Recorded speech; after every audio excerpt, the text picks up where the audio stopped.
Stomping at you like a herd of elephants. It's the Blue Elephant Brigade Podcast. With your hosts, John Hoover and Philip Hernandez. Yeah. We can always add an intro later on. We can do it the Chris Hardwick way, where Chris Hardwick doesn't actually do an intro for his podcast, really. Like him and his guests, they start talking. And usually like 5 minutes into it, you hear the guest say, "Hey, have we started recording yet?" Yeah. So what Chris are Hardwick we talking method. about? Yeah, what's on the docket? Docket is Stranger Things. That's all I have. I don't have anything else other than Stranger Things. I figure that's enough to keep us occupied. Believe it or not, I actually I have notes. Oh. Yeah. I was thinking about Fancy. Just from my episode 1, like I was going back through it. And I'm like, okay, what did I take away from episode 1? I didn't make it as far as 2 and 3 because I ran out of time. Mm-hmm. But still. Basically, I feel, and I don't think this is much of a spoiler, but I feel like this is an homage to like 3 80s genres. So it starts out Steven Spielberg. It's eventually going to get to Stephen King. Mm-hmm. And it's going to finish with John Hughes. That's what's going to happen. Whoa. So It's going to be a hell of a finish. There's this awesome arc and I think they do a good job. Like, yeah, it all comes together. Yeah, there's good. There's a lot of little homages to like films of that era. Some directly in the nose, and others that are just in the way they do lighting and filming and everything. But yeah, I watched the first season when it came out, and then I rewatched half of it again about a month ago, I guess now. But the second season seems like it has got a bit of a different tone. But we'll see. They're added some different characters and stuff in there, which I know they have to do. I don't really care for the kind of forced relationships, romantic relationships that you're these aren't going to last. These are just here to kind of draw out the inevitable relationships that are going to happen between characters. But yeah, I suspect this happened with actually the Harry Potter series, and I think it's going to happen with this series too. I think it's going to get darker the older the characters get. Mm-hmm. Yeah. So let's work our way through the first. Let's work through the first 3 episodes at least. All right. Yeah. Let's go through that way, John. So yeah. So how about the very start of it? It turns out, as everyone probably guessed, since she was called 11 originally, she ain't the only one out there, and apparently they have different powers. Right. Does that? So that was 8. That was shown in the opening, but nobody's really.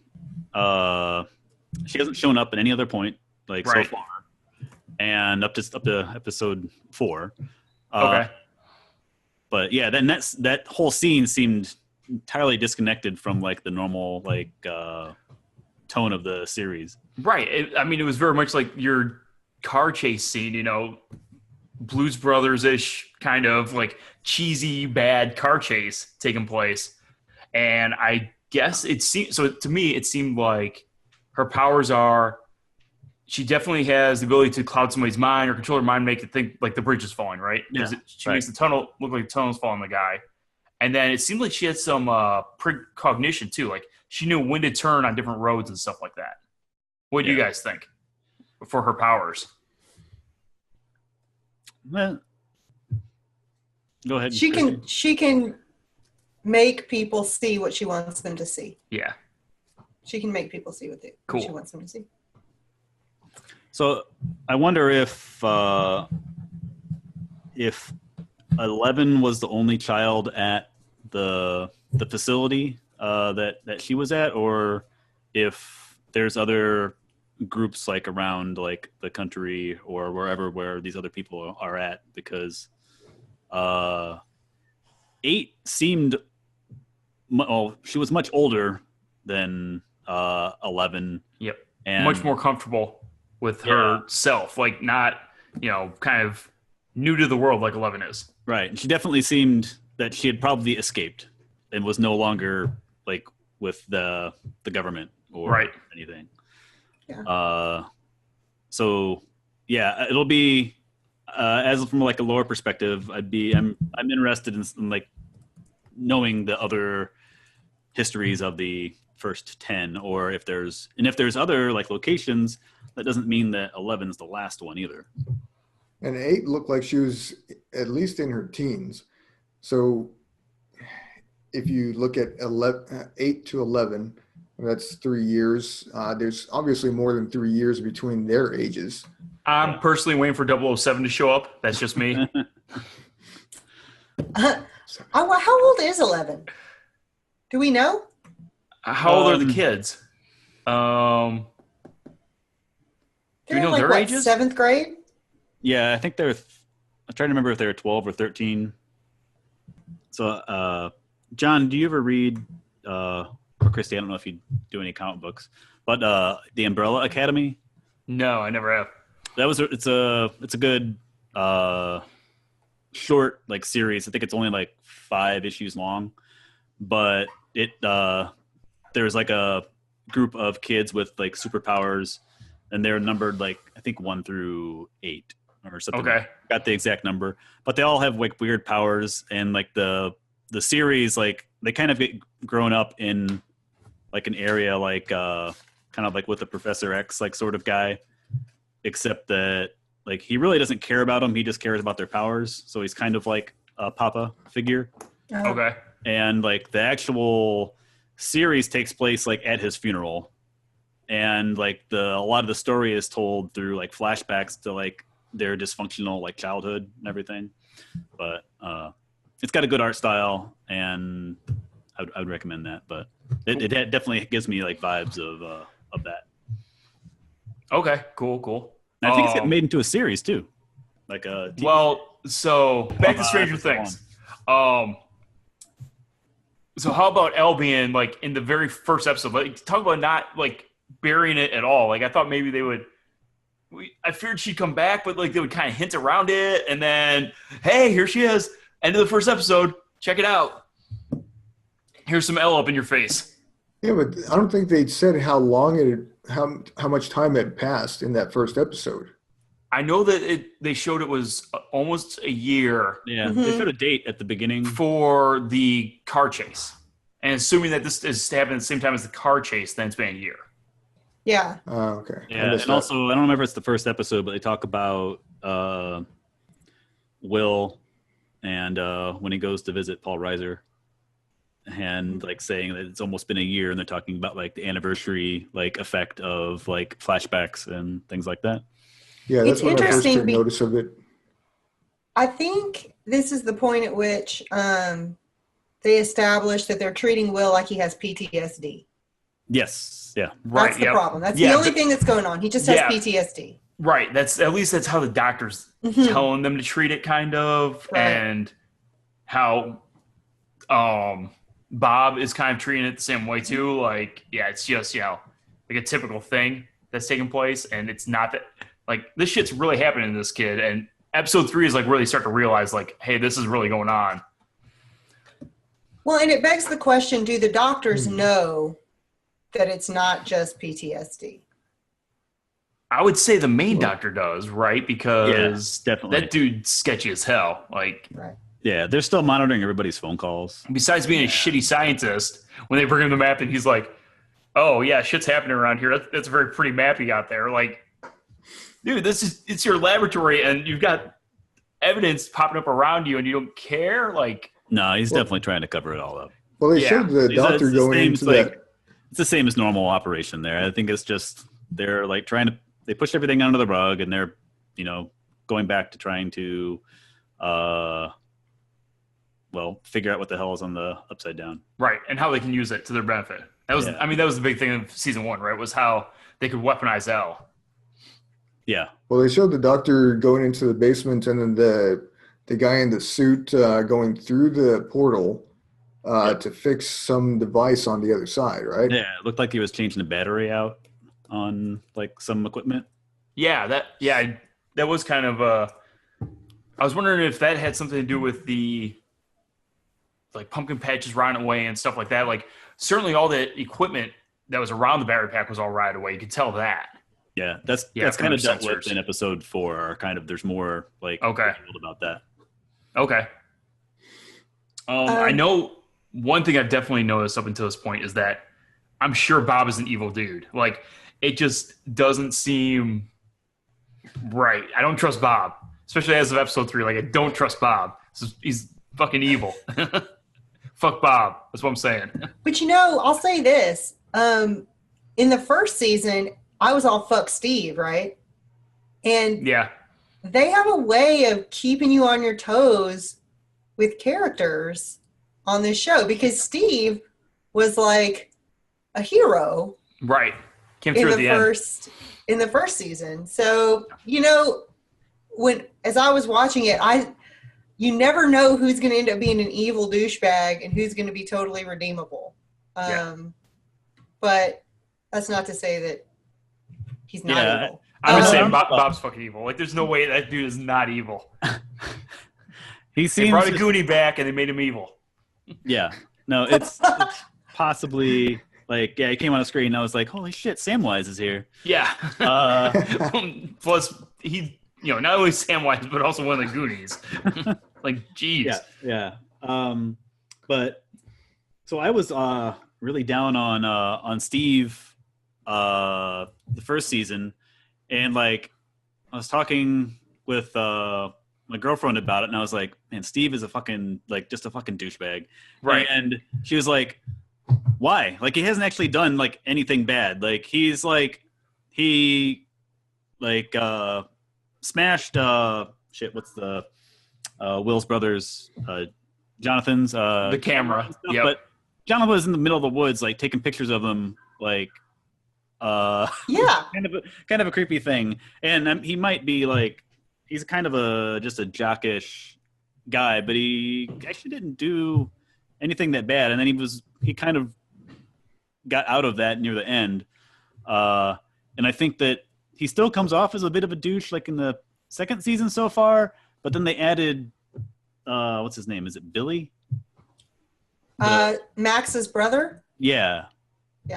Yeah, they added him, and it's like, he just makes him look like less of a douche by comparison. Right. Yeah. So, yeah, there's no question. Like, I thought for sure Steve, I never thought that he'd be like redeemed as a character at all. And especially at the beginning of this season, like, he's very much like, he gives a damn, and, he's emotionally sensitive and all this stuff. It's like, wow, they really, they are doing a good job of turning him around from the character that they originally portrayed him as. You say that, but then he leaves his girlfriend drunk at a party by herself. True, but she was being a drunk asshole. Yeah, and they are teenagers, not the most rational of. Right. I mean, I could definitely see that happening. I mean, it doesn't seem far-fetched at all. But I don't see that as being something that you could.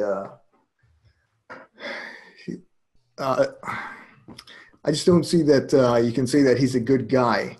I mean, I don't think we can go that far after he goes and does that. I see Steve as somebody that is going to be like sacrificed at some point, since he's like going to be like a somewhat redeemable character, and like Nancy and Jonathan will like end up as a couple at some point. Yeah, he doesn't seem important enough to continue living throughout the entire series. Maybe. Right. Like yeah.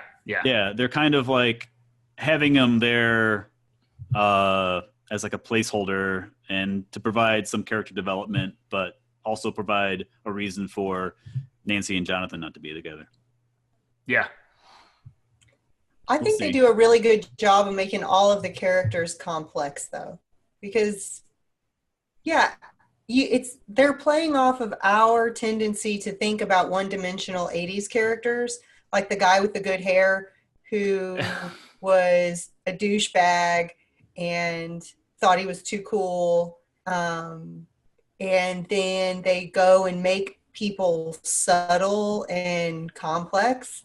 And it's really interesting because we all have these biases about who these characters are going to be and who they are. Yeah. So it's pretty interesting. What do you guys think of the addition of Max and her brother to Stranger Things 2 so far? What do we think of Max and the brother, whose name is, I forget. Yeah. Billy? Yeah, Billy, Yeah, I Billy. think. Billy's weird. Mm-hmm. I don't know how he fits in. He seems like he doesn't. I mean, he's supposed to not fit in. He's supposed to be like an outsider, Right. but like his character just seems like a little bit too extreme, maybe. So I actually made a note about Cali guy, as I call him, because I didn't know what his name was. I know it was Billy. That he instantly reminded me of the California guy from Remember the Titans and Kaniki from Grease. Like a combination of those two things as soon as I saw him. If you've ever seen Remember the Titans. Yeah. Like clearly meant to be a douche, and obviously like you couldn't have a character that screamed like, hey, I'm from California more than like that guy when he comes on the screen. Like it's beyond obvious. He's, or at least from the Pacific somewhere, Pacific coast. Yeah, I don't think he's going to be redeemable.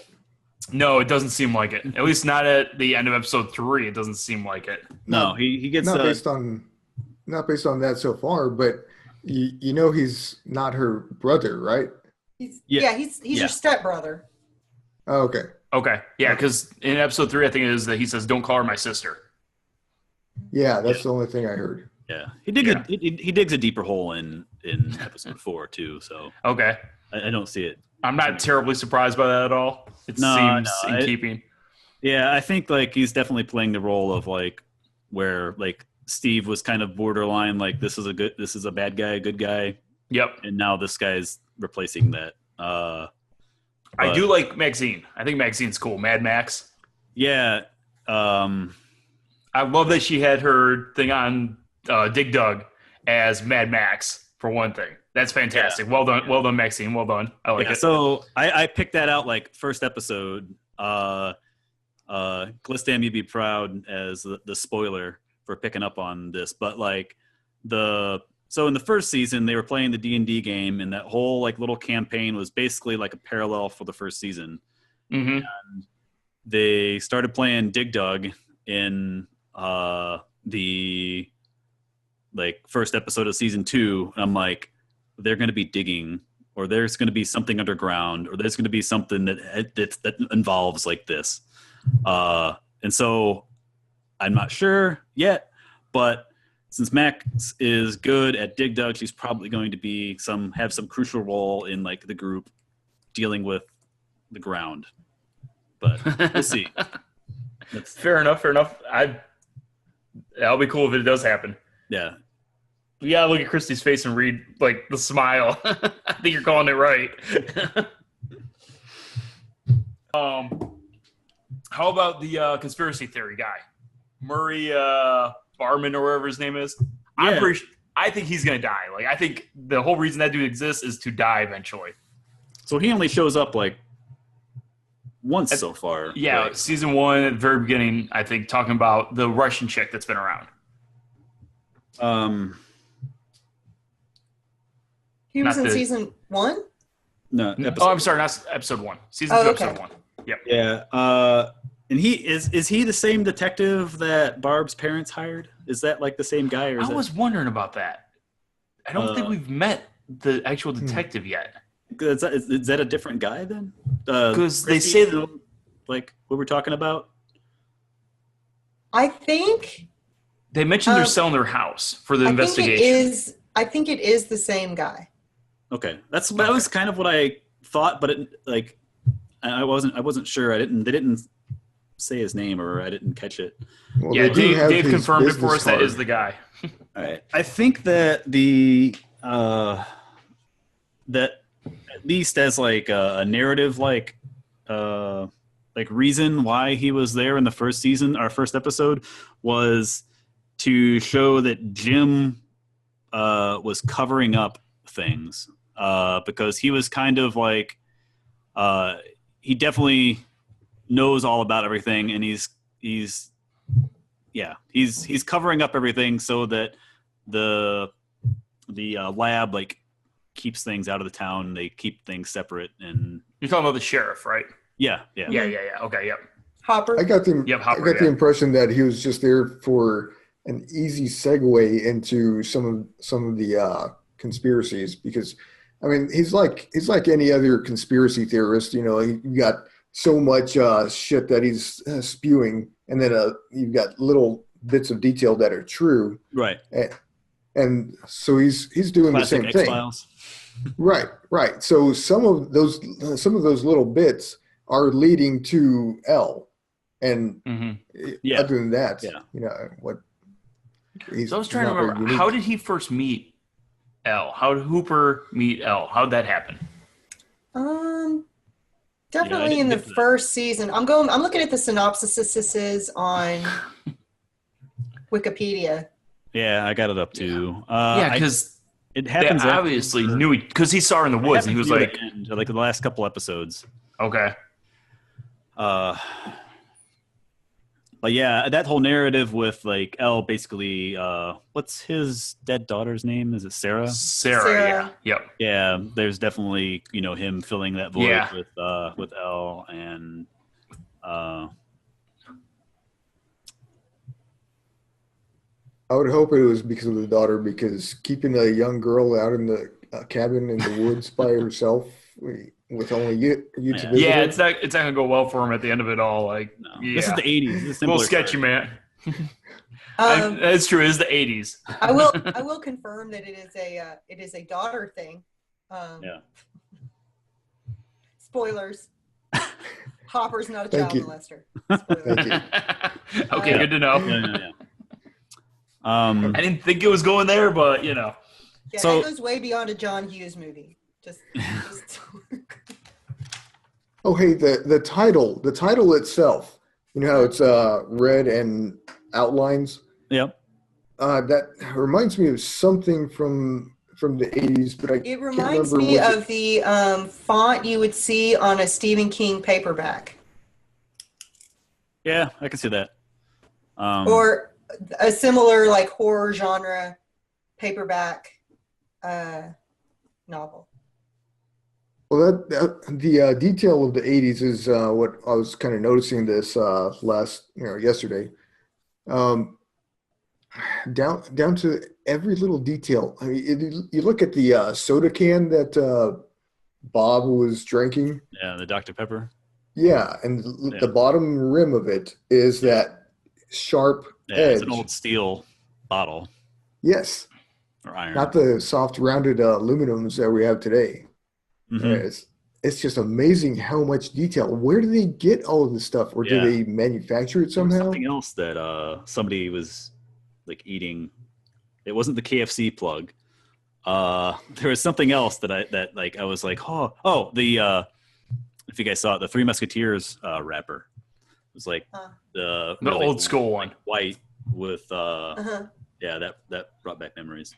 Yeah. But the attention to detail is pretty great. Oh, how about the creature? The little the pet. Is anybody else just waiting for that damn thing to bite the kid's nose off? Because I know I'm. Every time he puts it by his face, I'm like, dude, you're gonna lose your nose. He's going to bite you. Yeah, Dart, right? Yeah, D'Artagnan? Dart. Yeah, D'Artagnan. Awesome name, by the way. Love it. Yeah, that's great. I mean, it came from the Three Musketeers candy bar, but it's fine. D'Artagnan, fantastic name. Yeah.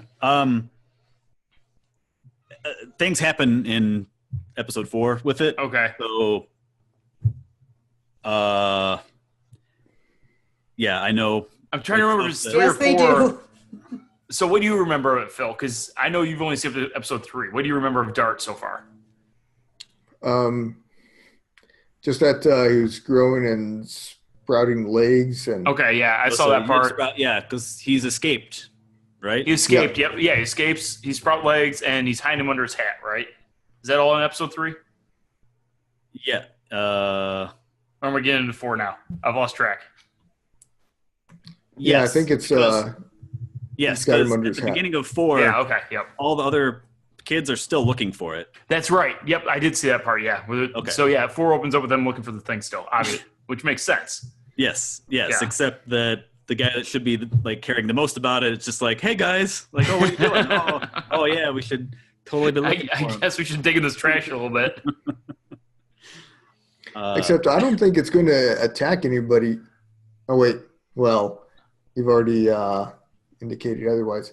Okay, I feel like it's going to. I feel like it's going to take somebody's face off at any I got moment. the impression Like that nougat. that it was not going to attack anybody, and it's just going to try to grow until it could destroy everything.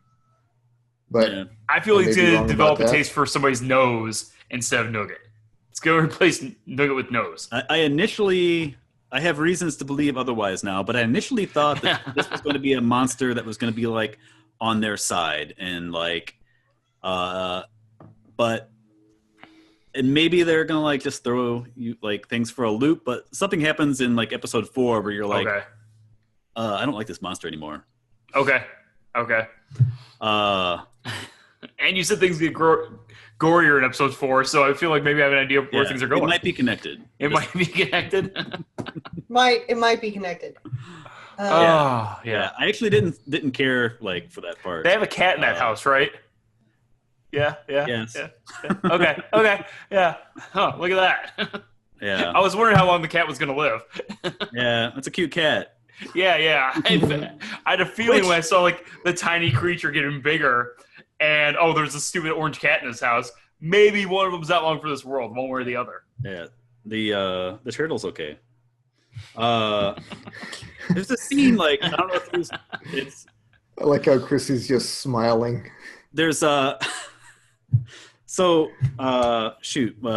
mom, there's a scene with like her feeding the cat in episode 4, and I think he's feeding the cat like cereal. It looks like, I don't know if you caught that, Christy, but it looks like he's feeding him like Fruit Loops or something. It's like out of like a cereal box. It's dry like cereal, and it's a weird thing. One of the things that I get, like, because I'm a therapist and I have issues, one of the things that I note starting in episode 3, is like the relationship between Dustin and his mother. Like, he is his mother's caregiver. This kid basically takes care of his mother. She's just kind of out there. Yeah. So, Well, they show a lot more about the parents in this season, don't they? Yeah, they were kind of absent in season 1. I was a little disappointed by their costumes. Nobody wants to be Winston. I mean, Yeah, I was kind of surprised by that too. Like, Winston's not a bad dude. You know, he was he was funny for sure in the movie. yeah. You know, he had some moments. And he's definitely got one of the most memorable pranks by Ghost. I mean, they're in the tunnel and they're yelling out their names. Their names get echoed back, and then Winston yells out something, and the ghost comes back with Winston. You know, I mean, who does not remember that?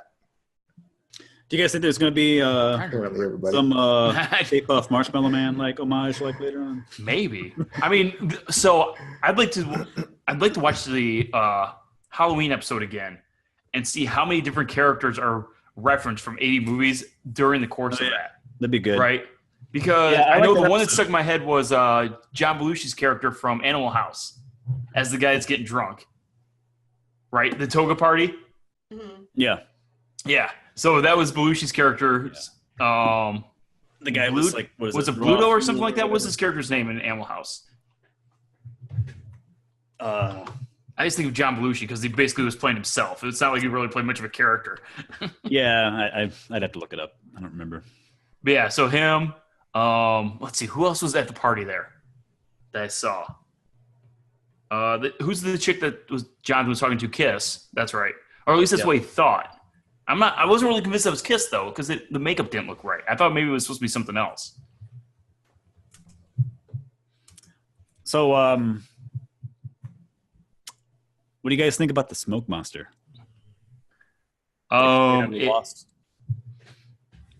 What? The smoke monster, the giant creature, the lost creature. Yeah. Yeah, like that Will keeps seeing. That enters his body. Well done. Yeah, enters him and lowers his temperature, by the way, by like 3 degrees or some shit like that. Like, dude, Take him to the hospital right now. Your son is dying as you sit there and watch him. Yeah, there's a weird you saw when the beginning of 4. Yeah, Like, I guess that might be the beginning of 4 where his temperature's way down. Yeah, she draws a bath for him. Yeah, Mhm. that's And, like where I stopped watching. Was there like So when she's drawing the bath? I think. I thought it was like an aversion to water at first. Like he had rabies or something, like like rabies. Like people like don't like. Right. Okay. Water. But like I guess Hydrophobia. yeah, it's so I guess it's a temperature thing that they, but also Dart does not like warm. Right. Doesn't like the bright light. Yeah. So Yeah. it's kind of how you can tell something's from the upside down. Is it doesn't like bright lights and heat. Yeah. Yeah. So that's when they rule him out that he's not cold-blooded because he does not like the warmth or light. So that was the other thing that struck me as odd was them when the scientists are like, oh, it's a burn day, and they're going into their little room, and their way of containing all this is with a guy with a blowtorch, just torching the stuff that happened to ooze out that day. Yeah, I don't understand. I guess they're just trying to like prevent like the growth, like, but not kill it off so they can like, conduct research and stuff. I guess, yeah. I guess like from there, like it'll keep growing out. Yeah, because I guess I'm trying to think. In the first season, they had the room there too, where it was at. Yeah. Yeah. Like that whole floor was all filled with like the dust motes. Like whenever they filmed, like Right. Had anything down there. Which brings me to another thing. Like there's other entrances into the Upside Down. Like Right. There's the hole in a tree. There was the one in the school. There's the one in the school. I'm assuming that those are closed up now. I mean, the one in the tree closes up on its own, right? Like I think we see that close up. Yeah. Because they can't get back out through it, right? Right. So I don't know what's Yeah. doing that. Like Elle like makes it bigger to get back out. Yeah, she like just starts destroying the world Right. She just basically. walks off then. And then Mhm. like I don't know. So maybe that they have the technology to actually close it up if they wanted to. Like maybe the government came in and sealed that, and they could do that inside the laboratory, but They're choosing not to, maybe. Yeah. And then they're sending people into there to change a battery without any appearance of like security or anything like that. You already had one dude die. Like, did they forget the guy that had a cable tied around him and they drag it back out and it's a bloody mess? Like, well, I guess that was just the Demogorgon that was killing everybody in there. There was nearly no evidence of more than one creature in there from the first season. yeah. So I assume that they know that or something. That's kind of all pretty ambiguous as to Yeah. It just seems who like knows what happened and all that stuff. right, because they clearly haven't explored the space at all. It just seems like you're asking for, which I guess maybe that's an 80s movie montage of like, hey, this horrible thing happened, and we're going to keep doing the same thing again, and we'll see if more horrible things keep happening to us. We're just going to keep putting our finger in it. See Yeah. what happens. I got burnt the first time, but maybe the second time. Well, it's a different group of people running the that area, right? I mean, last time it was a bunch of FBI guys researching it, trying to learn about it, and they didn't know what was going on. And now it seems like there's a group of scientists. Yep. Oh yeah. That's what it is. Yeah. Good stuff. Bob's fucking evil. I know he's evil. Just waiting for it. He's a fucking Demogorgon in Like, disguise. I don't know if his speech to Will about like, he should like, but his screen, and he should like stop and like stand up to it. I don't know. He just comes off as just wrong. Like, It's just off. Yeah, like it's not quite right. There's something. Remember when they were watching the movie and then the phone starts ringing and the way they film it, it's all creepy and sinister. And then he just says, it's probably just a crank call to ignore it. Yeah. And One thing you got to keep in mind is that Bob does not know what happened. you well, should watch the first season. You should really watch the first season. Like, how do you start dating a dude and you're like, so remember when my son was missing in the woods for a week? Actually, turns out it was a monster. And he's he doesn't go to like the doctor with Will or anything. But you would think he would still have like some clue of like, hey, something really fucked up, because you'd hear all the rumors in town. Yeah, and he obviously knows that like telephone like bothers what's Winona Ryder's character's name? Joyce. Yeah. Joyce. Like he knows that it bothers her, but like there has to have been something that it's like, no, I just have a fear of phones. Like I don't. Yeah, like, and he's like supposedly like a semi-technically competent guy. He works at Radio Shack. Right. And back in the day when you worked at Radio Shack, you had to have a clue. Yes. So. Well, yeah, but that's also means that he's a nerd and he's oblivious to social interaction, and there is that. It could be that. Maybe it is. I know from Will is just experience. basically blacking out and having nightmares. So he's like, "Oh, confront your nightmares." Yeah. It could be very benign. Or he could be evil. I'm thinking that he's part of the group that's researching the thing and wants to see what happens. Yeah, I totally don't trust him at all. There's something else going on there. Yeah, there's not a lot of trust for any of these characters. No.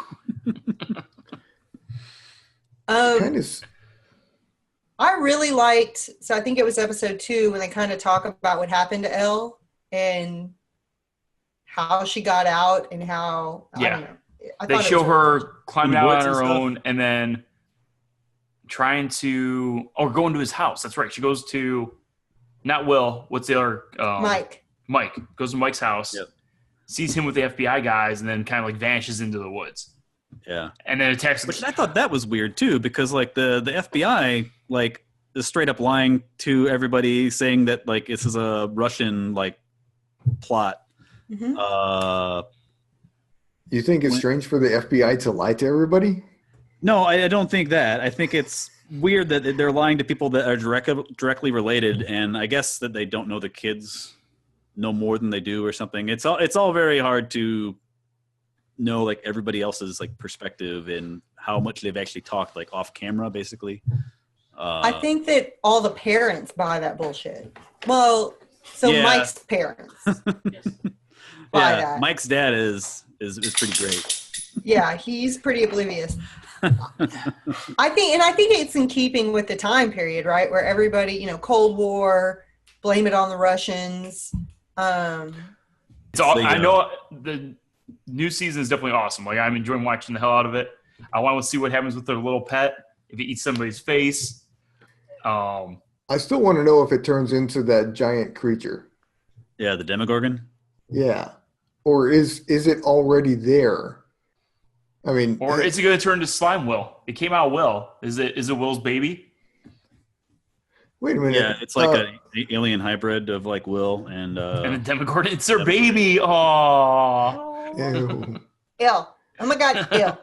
Although that makes it a lot creepier from Will. the first like season. Will, but it's got a sphincter If you for a assume face. that Will was impregnated by the Demogorgon, it gives the show a whole new twist. It's a lot darker now than it already was. So it was coming inside Will.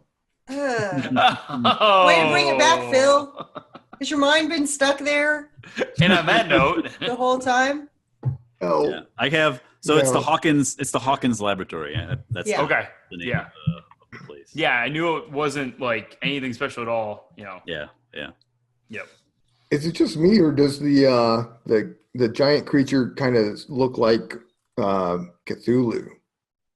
Yes, I definitely got that vibe. Like the first time it like showed up on screen, and like you saw, I think it was Will walking outside of the arcade, and I'm assuming he just sees into the Upside Down. He's not actually physically there. But the thing kind of attacked him. The cloud creature attacks him. Yeah, Gets to him. but the other kids still see him like in the real world. Yeah. Like, they go to him, so he's like able to interact in like both like dimensions. Right. Yeah. But yeah, he goes outside the arcade and you see like the storm, and you can make out like the creature. It's definitely like definitely has the vibe of an old god, like coming down. Who do you think's going to die? Everybody go around. Who doesn't make it through to the end of the season? I know who I want to die, but Okay, besides who you want to die, who do you think dies? I feel like one of the four main boys should die. Okay. I don't know which, but yeah, I don't know if they do that. I think Paul Reiser's character is going to be around. He might be like a bigger story arc, like villain, or he might just be incompetent and get killed off by his own like stupidity.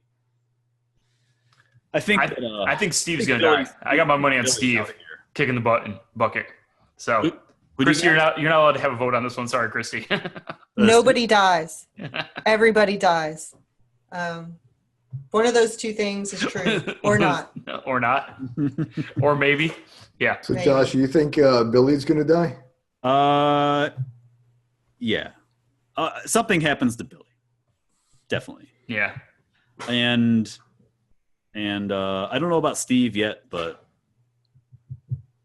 one could hope. He's not that bad, apparently. I just had like this sort of realization about this that I think like everybody in this series is fighting some kind of like figurative or literal monster. Like everybody. Every single character. And I'll leave it at that. Every single character. Tara votes that the cat's gonna die. Kirby! Right, buddy? Yeah. Is the cat gonna die? Yeah, it is. Yeah. Hi. The cat's done for, isn't it? Yeah. Okay. Well, thank you guys for listening to another episode, and you guys, Josh and Christy, we definitely appreciate you guys taking part in this. And this has been another episode of the Blue Elephant Brigade Podcast. Great. With Phil Hernandez, cyborg extraordinaire, Josh Schwartz, fossil expert, Christy Lefke, our in-house psych, and me, John Hoover. Yeah. Thanks for having me, guys. See you guys. Bye, everybody. Later. Bye. Bye.